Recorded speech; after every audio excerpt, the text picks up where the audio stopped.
नछोड्नु है हात, फेरि खसी बिग्रिन्छ। के भएको तपाईँको? भैँसीले घाँस नखाएको राव खोज्या भएर हो कि? ल म अहिले यहाँ एउटा खसी पार्दैछु, एकछिन पछि बन्द गर्छु रान त।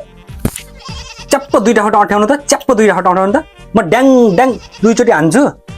नछोड्नु है हात, फेरि खसी बिग्रिन्छ।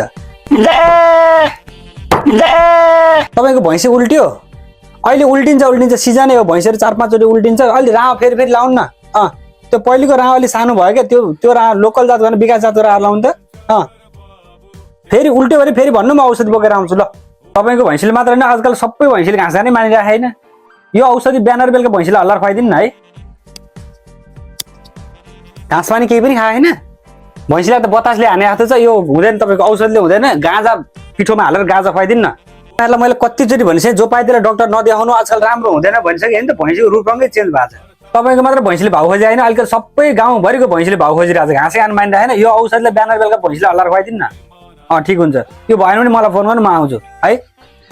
ल सबैजनाले फलो गरिदिँदै गर्नु होला। अब रुममा बसेर बनाएको भिडियो एडिट त्यति राम्रो भएन, म भोलि पर्सि गोठमै गएर बनाउँला। अहिले चाहिँ फलो गरिदिँदै गर्नु। Thank you.